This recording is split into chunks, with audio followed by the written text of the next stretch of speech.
అందరికీ నమస్కారం. మన ఆరోగ్యం మన చేతుల్లోనే. ఈరోజు షుగర్ వ్యాధి ఉండే వాళ్ళకి ఒక మంచి చిట్కా చెప్తాను. కొద్దిగా ఒక 100 గ్రాముల మిరియాలు తీసుకోండి. వాటిని ఒక రోజంతా మజ్జిగలో నానబెట్టండి. తర్వాత బయటికి తీసి వాటిని శుభ్రంగా గోరువెచ్చని నీటిలో కడిగి ఆరబెట్టండి.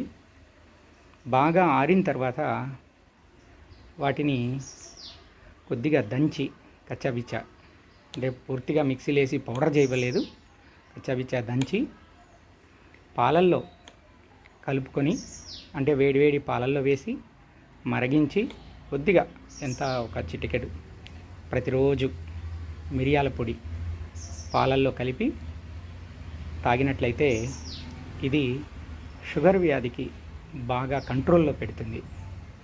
అయితే ఆల్రెడీ షుగర్ ఉన్న వాళ్ళు కూడా దీన్ని వాడవచ్చు. తర్వాత మీ షుగర్ లెవెల్స్ నార్మల్ గనక వచ్చేస్తే మీరు వాడేటువంటి మందులు కూడా నిలిపివేయవచ్చు. చాలా చక్కటి దివ్య ఔషధం ఇది. తప్పనిసరిగా దీన్ని అనుసరించవచ్చు. ధన్యవాదాలు. మీరు తప్పక నా వీడియోస్ మీకు నచ్చినట్లయితే షేర్ చేస్తారని, అలాగే ఫాలో అవుతారని ఆశిస్తా. ధన్యవాదాలు.